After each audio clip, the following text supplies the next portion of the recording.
अभिनंदन, आभार, आदर, नमस्कार। मैं कुंदन कुमार सिंह महामना एजुकेशन हब के इस वीडियो में आप सभी का स्वागत करता हूं। तो दोस्तों, इस वीडियो के माध्यम से आप सभी के समक्ष CUET एग्जाम में साल 2022 में पूछे गए इतिहास के क्वेश्चंस को आपके समक्ष लेके आया हूं। कृपया करके ध्यानपूर्वक देखिएगा, सुनिएगा। यंग लेडीज एंड जेंटलमैन, आपको पता है कि साल 2022 से CUET नेशनल टेस्टिंग एजेंसी के द्वारा कंडक्ट किया जाता है और 21 अगस्त 2022 को जितने भी इंपॉर्टेंट क्वेश्चंस जो कि हिस्ट्री से रिलेटेड पूछे गए हैं CUET एग्जाम में, उनको आप सब तक पहुंचाने की कोशिश कर रहा हूं। बहुत सारे रिक्वेस्ट थे और उन्हीं के अनुसार मैंने इन क्वेश्चंस को कलेक्ट किया है डिफरेंट सोर्सेज से और आप तक पहुंचा रहा हूं। कृपया करके ध्यानपूर्वक देखिएगा, सुनिएगा। देखने सुनने के बाद में मैक्सिमम लोगों तक शेयर भी कीजिएगा। सबसे पहला क्वेश्चन है, The Harappa procured lapis lazuli, a blue stone from Nageshwar, सोरटुघाई, Balakot या लोथल। इसका सही उत्तर आपको गेस करना है। मैं इसका सही उत्तर आपको बताने जा रहा हूं। जल्दी से गेस कर लीजिए आप। और इसका सही उत्तर है सोरटुघाई। सोरटुघाई अफगानिस्तान में है, जो कि हड़प्पा का एक साइट है और यहीं से लापिस लाजुली नाम का एक ब्लू स्टोन प्राप्त किया गया था। इस ब्लू स्टोन को आज भी बहुत सारे ऑर्नामेंटल पर्पसेस के लिए यूज किया जाता है। तो आपका उत्तर सोरटुघाई होना चाहिए, जहां से लापिस लाजुली नामक ब्लू स्टोन प्राप्त हुआ था, जो कि हड़प्पा का एक साइट है। अगला क्वेश्चन है, identify the first director general of archaeological survey of India. Archaeological survey of India का पहला डायरेक्टर जनरल कौन था? REM wheeler, Alexander Cunningham, John Marshall या फिर दयाराम साहने। आपका उत्तर आपके मन में जरूर होगा और सही उत्तर जो है इसका ये है Alexander Cunningham. Alexander Cunningham is the very right answer over here. आगे बढ़ते हैं, प्रश्न नंबर 3 की तरफ चलते हैं। Point the evidence not considered as a proof of agriculture technology of Harappa culture. Terracotta bull, terracotta models of plough, grid patterned streets या traces of canal at Shortughai. Point out the evidence not considered मतलब इनमें से कौन से agriculture technology के proof यानी कि साक्ष्य नहीं है जो कि हड़प्पा कल्चर में यूज किया जाता था। तो टेराकोटा बुल है, टेराकोटा मॉडल्स ऑफ प्लाव है, ग्रिड पैटर्न स्ट्रीट्स ये नहीं है, बाकी ट्रेसेस ऑफ कैनाल्स एंड सोरटुघाई है। ये देखिए कॉमन सेंस का क्वेश्चन है, देखिए आप अपना कॉमन सेंस लगा सकते हैं। इनमें से जितने भी 3 आंसर्स जो हैं, जो हमने छोड़े हैं, मतलब आंसर को टिक नहीं किया है, ये हम अंदाजा लगा सकते हैं कि ये चीजें एग्रीकल्चर पर्पस में यूज की जाती हैं। मतलब ये तो हो ही नहीं सकती। ग्रिड पैटर्न स्ट्रीट्स का कुछ लेना देना नहीं है एग्रीकल्चर से, इसलिए ये सही उत्तर हो। आगे बढ़ते हैं। Archaeologist have unearthed several thousands copper coins issued by Kushanas, Romans या फिर योद्यास या मौर्यास। आर्कियोलॉजिस्ट ने बहुत सारे ऐसे कॉपर कॉइन्स को की खोज की है। वो किसके द्वारा इश्यू की गए थे? कुशान्स, रोमन्स या फिर योद्यास या मौर्यास। तो इसका सही उत्तर जो है वो होगा कुशान्स और कनिष्का ने बहुत सारे कॉपर कॉइन इश्यू किए थे। आपको बताना है कि कनिष्का कहाँ का राजा था और किस सेंचुरी में उसने वहां शासन किया था। कृपया करके कमेंट बॉक्स में इस उत्तर को लिखिएगा। अगला है कि who among the following rulers adopted the title देवपुत्र और सन ऑफ गॉड। किसने टाइटल या उपाधि धारण की थी देवपुत्र या सन ऑफ गॉड? इसके ऑप्शंस हैं Chola rulers, Mauryas rulers, Gupta rulers या फिर कुशानास रूलर्स। इसका सही उत्तर क्या है? इसका सही उत्तर होगा कुशानास रूलर। कनिष्का ने इसकी उपाधि धारण की थी किसकी? देवगुप्ता या son of God, Kushan ruler. इसका सही उत्तर होगा। अगला क्वेश्चन है, name the Chinese traveller scholar who visited Pataliputra in the 7th century CE. He found in ruins with the small population Faiyan, Zhuangzhang, Osing या Itsing। इसका सही उत्तर है जुआनजैंग, जिसको कि आप दूसरे नाम से भी जानते हैं वेनसांग के नाम से। तो वेनसांग ऐसा चाइनीज ट्रेवलर था, बुद्धिस्ट था, जो कि नालंदा विश्वविद्यालय में आया था। इनफैक्ट सॉरी, नॉट विश्वविद्यालय बट नालंदा आया था वो, और पाटलिपुत्रा भी आया था in 7th century. He was a Buddhist monk as well, Chinese Buddhist monk. तो जुआन ज़ैंग, जिसको कि ह्वेन सांग भी कहते हैं, तो कंफ्यूजन मत नहीं होना चाहिए आपके मन में।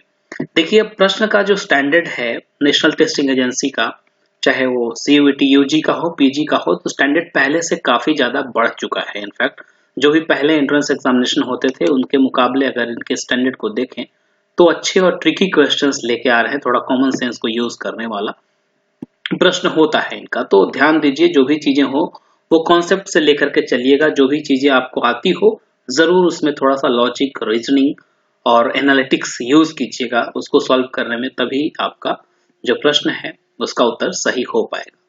According to Manusmriti, which among the following is not one of the means for men to acquire wealth? Manusmriti के द्वारा इनमें से कौन सा धन अर्ज करने का सही तरीका नहीं था? इसके ऑप्शंस हैं कॉन्क्वेस्ट, इन्वेस्टमेंट, स्टीलिंग या इनहेरिटेंस। तो ये भी देखिए कॉमन सेंस का क्वेश्चन है। स्टीलिंग मतलब कि चोरी, चोरी कहीं से भी मनुस्मृति जैसे महान ग्रंथ में तो लिखा हो ही नहीं सकता कि चोरी करके धन अर्ज कीजिए, आज भी नहीं किया जाता है, तो कैसे हो सकता है? तो ये कॉमन सेंस का क्वेश्चन था। बाकी conquest, investment, inheritance, this was all about to acquiring wealth, but stealing is the correct answer over here. Alright, तो ध्यान से, प्रश्न को भी ध्यान से पढ़ना बहुत जरूरी है। कहीं ऐसा हो कि आप नोट को पढ़े ही ना और इनमें से कोई भी आंसर टिक करके आ जाए, तो फिर गलत हो जाएगा जल्दी जल्दी में, है ना। इसलिए प्रश्न को ध्यान से पढ़ना भी एक अच्छे परीक्षार्थी की कला है। अगला क्वेश्चन है कि according to Manusmriti, endogamy refers to marriage of. तो endogamy means with in the kin and caste group. Endogamy मतलब होता है कि सेम कास्ट, सेम क्लैन के अंदर मैरिज, विवाह करना इस एंडोगैमी, है ना। तो with in the kin and caste group is endogamy, Manusmriti में ऐसा लिखा हुआ है। अगला क्वेश्चन है question number 9। This is little bit tricky और थोड़ा सा लेंदी भी है। Select the strategies adopted by Brahmanas to enforce the norm of right occupation. Brahmanas के द्वारा सही ऑक्यूपेशन यानी कि पेशा क्या क्या कहा गया था? They asserted through hymns in Rig Veda that Varna was of divine origin. They advised kings to ensure that these norms were followed within their kingdoms. They attempted to persuade people that their status was determined by their merit. They never attempted to enforce anything. It was just that people chose their occupation. तो इसका सही उत्तर क्या होगा? आप मन में guess कीजिए। देखिए, इसका जो सही उत्तर होगा वो दो उत्तर होंगे, A and B. A and B इसके सही उत्तर होंगे कि they asserted through hymns in Rig Veda that varna was of divine origin. They advised kings to ensure that these norms were followed within their kingdoms. तो ए और B दोनों सही उत्तर होंगे। Option D would be the right answer. Question number 10 की तरफ हम पढ़ रहे हैं। ये पूछा गया है कि who among the following visited Amravati and collected several sculpture panels and took them to Madras? इनमें से कौन सा इंसान अमरावती विजिट किया और वहां से कुछ स्कल्पचर को कलेक्ट करके मद्रास लेके गया? इसके ऑप्शंस हैं Marco Polo, John Marshall, Walter Elliot या फिर जॉन रॉबिन्सन। इसका सही उत्तर जो है वो होगा वाल्टर इलियट, जो कि सन 1854 में अमरावती को विजिट करते हैं, वहां से कुछ स्कल्पचर उठाते हैं और ले जाके उसे मद्रास में रख देते हैं। तो इट इज इंपॉर्टेंट क्वेश्चन। अगला है ये मिलान करने का, बड़ा ही अच्छा सा क्वेश्चन है। अगर इसमें से एक भी या दो भी आपको सही से आते हैं तो आप बिल्कुल अपना उत्तर सही कर पाएंगे। देखिए, सांची के स्कल्पचर्स हैं और दूसरी तरफ है symbolic meaning. Empty seat, wheel, shalabhanjika और एलिफेंट्स इधर है। Auspicious symbol, strength and wisdom, first sermon of Buddha, meditation of Buddha.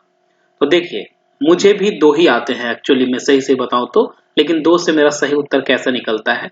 Wheel आपको भी पता होगा, बहुत लोगों को। चक्र जो है वो first sermon at of Buddha, जो कि सारनाथ में दिया था उन्होंने, और वहां पर लगा भी है। अगर आप लोगों में से किसी ने भी सारनाथ विजिट किया हो तो वहां देखा होगा आपने, व्हील लगा हुआ है। तो जो चक्र होता है वो उनका प्रथम उपदेश का प्रतीक है।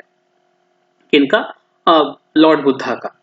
तो ये तो बी का तीसरा सही उत्तर होगा, लेकिन आप देखिए ऑप्शंस में अगर आप देखेंगे तो तीन तीन ऑप्शन में बी का तीसरे के साथ मिलान किया हुआ है। इसका मतलब एक तो कंफर्म है कि बी का तीसरा होगा।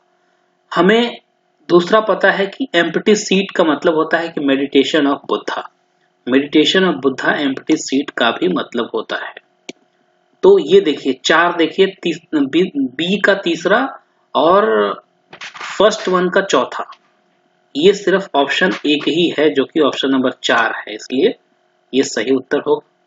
और अगर हम अब मिलान करने चले हैं तो फर्स्ट का फोर्थ हो गया, सेकंड का थर्ड हो गया, सी का कौन सा हो गया? ए हो गया। ऑस्पिशियस सिंबल हो गया शाला भंजी का, और एलिफेंट्स का हो गया स्ट्रेंथ एंड विजडम। ये कॉमन सेंस भी लगा के हम कर सकते थे थोड़ा सा, और बाकी एक दो तो जरूर अगर आपको आते हो। मिलान करने वाले में, मैच द फॉलोइंग वाले में यही करना है कि अगर आपको 1 से 2 के उत्तर एकदम सही सही आते हैं तो वहीं से एलिमिनेट करना शुरू कीजिए, और सही उत्तर, ज्यादातर उत्तर सही हो जाते हैं ऐसे में। कुछ एक गलती तो होगी देखिए, है ना, लेकिन ज्यादातर उत्तर सही हो जाएंगे। ये क्वेश्चन है कि Sanchi stupa complex has survived due to, Sanchi का स्तूप का जो कॉम्प्लेक्स है वो अभी तक क्यों सर्वाइव किया हुआ है? इसके ऑप्शंस हैं the decisions of Shahjahan Begum and Sultan Jahan Begum, the good luck in escaping the eyes of railways contractors and builders, the good luck in escaping the eyes of those looking for finds to carry away the museums of Europe, the steps taken by the British government to conserve the stupa, the steps taken to demarcate it to the residential building। तो इसका सही उत्तर जो होगा वो तीनों होगा, A B C. The decisions of Shahjahan Begum and Sultan Jahan Begum, इन्होंने इसे प्रोटेक्ट करने की बहुत कोशिश करी थी। फिर ये जो स्तूप था ये एस्केप करने से जो है रेलवेज कॉन्ट्रैक्टर्स और बिल्डर की आंखों से दूर रह गया था। ऑलराइट, इसके बाद जो है it was a good luck in escaping the eyes of those looking to find and carry way to museums to Europe ले जाने वाले लोगों के आंखों से भी ये दूर रह गया था। तो ए बी सी तीनों इसका उत्तर होगा। Option is D correct. आगे बढ़ते हैं। 13 नंबर क्वेश्चन कहता है कि who among the following has written in detail about the unique communication और about the postal system of Delhi Sultanat. इनमें से कौन से इंसान ने दिल्ली साम्राज्य के यूनिक कम्युनिकेशन यानी कि पोस्टल सिस्टम, डाक प्रथा के बारे में लिखा है? अलबरूनी थे, अब्दुल रजाक थे, इब्न बतूता थे या पीटर मुंडी थे? इसका सही उत्तर क्या होगा? तो ये थे इब्न बतूता। इब्न बतूता कहां से आए थे ये बताइएगा, और इनके कोई भी एक पुस्तक का नाम आपको कमेंट बॉक्स में लिख के बताना है, इब्न बतूता। आगे बढ़ते हैं। ये भी मैच करना है, लिस्ट ए से लिस्ट बी तक टाइटल है और सूफी शेख है। इसमें से भी देखिए 1 से 2 जरूर आपको सही उत्तर आते होंगे, 100% आते होंगे। तो इसका जो देखिए गरीब नवाज मुझे आता है भाई। गरीब नवाज किसे कहते थे? गरीब नवाज कहते थे ख्वाजा मोइनुद्दीन चिश्ती को, मतलब बी का ए होना चाहिए। बी का ए देखिए किस किस में है, तो ऑप्शन सिर्फ एक है,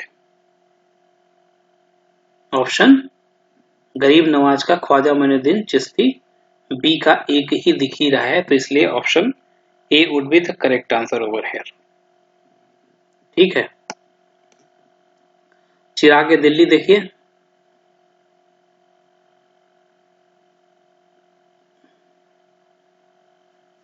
चलिए आगे बढ़ते हैं।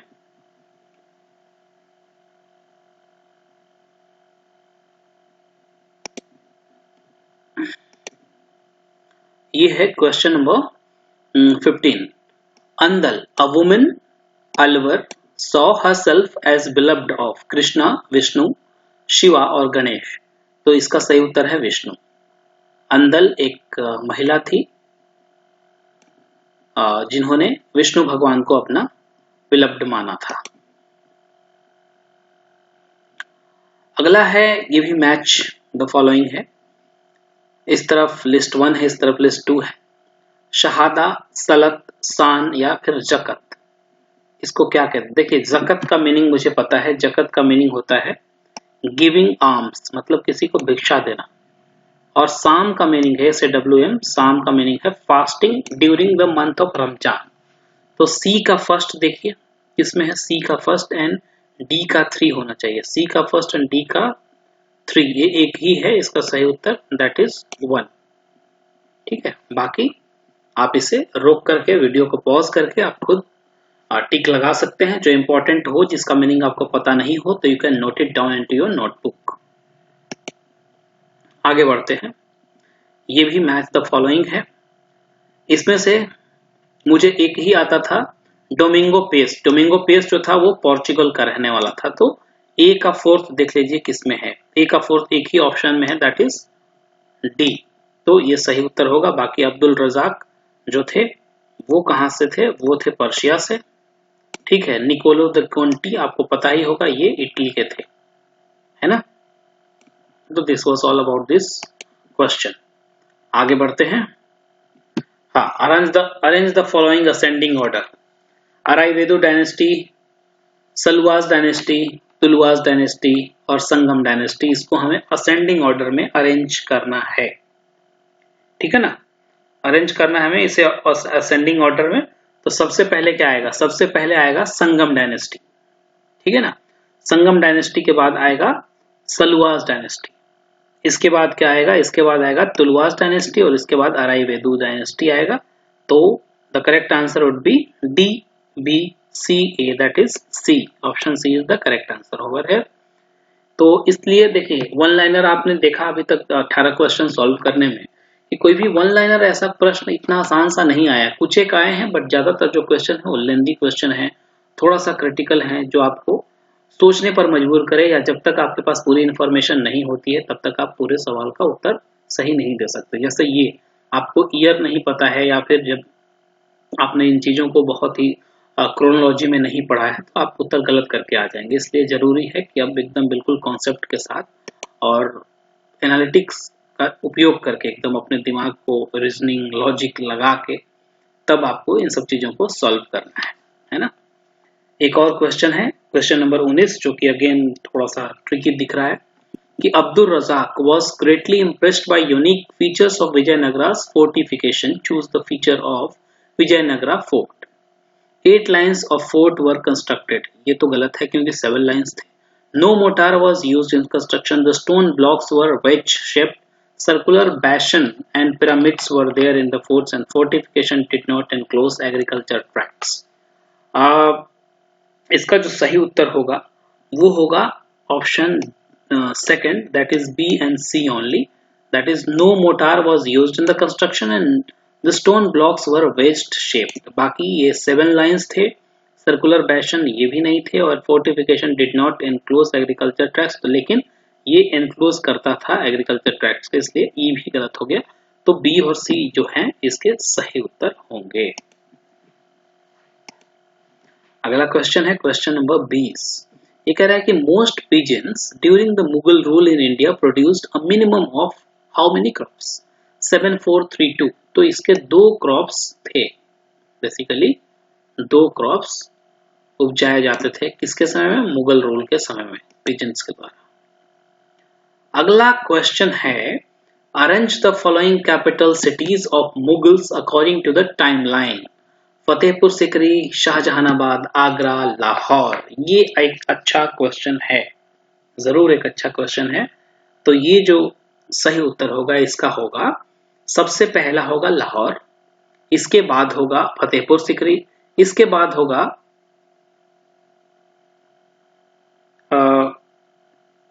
सबसे पहला होगा आगरा, इसके बाद होगा फतेहपुर सिकरी, इसके बाद होगा लाहौर और लास्ट में होगा शाहजहानाबाद।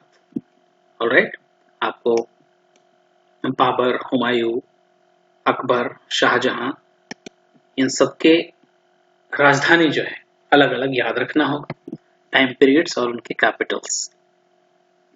अगला क्वेश्चन है, ये पुस्तक लेखक हैं अकबरनामा, हुमायूंनामा, बादशाहनामा और आलमगीरनामा। इसके भी अगर 2 क्वेश्चन के सही उत्तर आपको मालूम हुए तो आप इसको सही कर ले जाएंगे। देखिए हुमायूंनामा आप सबको पता होगा, गुलबदन बेगम ने लिखा है। बी का 4 देख लीजिए आप किसमें है। बी का 4 ऑप्शन मुझे एक ही जगह दिख रहा है, ऑप्शन 3, ठीक है ना। Option 3 is correct answer over here, तो इसलिए ये सही हो जाएगा। अब बाकी देख लीजिए, आपको बी का 4, ए का 2, अकबरनामा किसने लिखा? अबुल फजल ने लिखा। बादशाहनामा किसने लिखा? बादशाहनामा लिखा अबुल हमीद लाहौरी ने, अब्दुल हमीद लाहौरी ने। आलमगीरनामा किसने लिखा? मोहम्मद कासिम ने। ठीक है, आगे बढ़े। चलिए, ये कह रहा है कि which of the following Mughal queens and princesses controlled financial resources? Nurjahan, Jahanara, Roshanara, Nadira और राजिया। तो इसका सही उत्तर जो होगा वो होगा ए बी सी। देखिए, नूरजहां के बारे में आपने सुना होगा, जहांगीर की पत्नी थी, इन्होंने बहुत फाइनेंशियल रिसोर्सेस को कंट्रोल करके रखा था। और जहानारा और रोशनारा ये दोनों के दोनों शाहजहां की पुत्रियां थी, जिन्होंने फाइनेंशियल रिसोर्सेस को भी कंट्रोल किया था। तो ये तीनों 1 2 3 सही उत्तर होगा option first, A B C. आगे बढ़ते हैं। The bazaar of Chandni Chowk throbbing centre of Shahjahanabad was designed by, किसके द्वारा डिजाइन किया गया था? तो ये क्या कहते हैं कि शाहजहां की पुत्री जहानारा के द्वारा चांदनी चौक डिजाइन किया गया था। इंपॉर्टेंट क्वेश्चन था। आगे बढ़ते हैं, question number 25। Akbarnama was translated into English by Sir William Jones, Anthony Monserrate, Henry Beveridge या फिर फादर एंटोनियो? इसका सही उत्तर है हेनरी बेवरिज के द्वारा अकबरनामा का ट्रांसलेशन अंग्रेजी में किया गया था। आगे बढ़ते हैं। Question number 26। Lucknow was represented by home after death of Nawab Wajid Ali Shah? Nawab Wajid Ali Shah की मृत्यु के बाद लखनऊ को किसने संभाला था? तो ये थे उनके पुत्र बर्जिस कादर। बर्जिस कादर नवाब वाजिद अली शाह के पुत्र। आगे बढ़ते हैं। अंग्रेज बहादुर ए मुल्क ले लिन्हो, the honourable English came and took the country. In this folk song mulk the country is referred to Kanpur, Awadh, Jhansi, Meerut. तो देखिए, इसका सही उत्तर है कानपुर। यह आसान क्वेश्चन नहीं है, बहुत कम लोगों को मालूम होगा। इनफैक्ट अगर जिसने डिटेल में हिस्ट्री पढ़ी होगी बहुत अच्छे से एनसीईआरटी, उसी को मालूम होगा। आसान क्वेश्चन नहीं है ये। ऑलराइट, तो इन सब चीजों को ध्यान देना है। एनसीईआरटी बहुत अच्छे से अगर हिस्ट्री पढ़ लेता है कोई 3 4 5 बार, तो उसके क्वेश्चन बड़े कम गलत होंगे। बाकी गलत होने की संभावना है जैसा क्वेश्चन सेट किया गया है। The next question is the experience of Francis Sistine is important in context of communication of message of revolt of mutiny। 1857 जो प्रथम स्वतंत्रता संग्राम का कम्युनिकेशन मीडियम था, वो फ्रांसिस सिस्टन का इंपॉर्टेंस इसमें दिखता है। अगला है क्वेश्चन नंबर 29। ये कह रहा है कि the British official who estimated the 3/4 of adult male population was rebellion in 1857। किसके द्वारा ये अनुमान लगाया गया था कि 3/4 जो लोग थे वो 1857 की लड़ाई में पुरुष थे? तो ये थे फोर्सिथ के द्वारा ये अनुमान लगाया गया था। ये बिल्कुल सही उत्तर है पहला। Question number 38। ये कह रहा है the famous painting relief of Lucknow celebrates the British saviours and shows the Indian rebels into poor light. Who is the painter? Thomas Jones Barker. Thomas John Barker is the right answer over here. अब इसके आगे जो बाकी के प्रश्न है वो passage based है, मतलब कि आपको पैसेज पढ़ना है और फिर उसके आगे क्वेश्चन पूछा गया है जो आप इजीली दे पाएंगे, उसमें कोई दिक्कत नहीं है। क्वेश्चन का जो आंसर है वो पैसेज में ही लिखा हुआ है। पैसेज मतलब कि गद्यांश में कोई एक्सट्रैक्ट दिया हुआ है आपकी किताब से और उसी से क्वेश्चन पूछे गए हैं, तो निश्चित तौर पर आप इसे कर पाएंगे। वो मैं बताना इतना इम्पोर्टेंट नहीं समझता, बट ये जो एनटीए के वेबसाइट पर उपलब्ध हैं पिछले साल के प्रश्न पत्र, उसको मैंने आप सब तक लाने का प्रयास किया। कृपया करके इसे मैक्सिमम लोगों तक शेयर कीजिएगा। अगर पसंद आ गया तो लाइक भी कर दीजिएगा। बहुत बहुत धन्यवाद। All the best.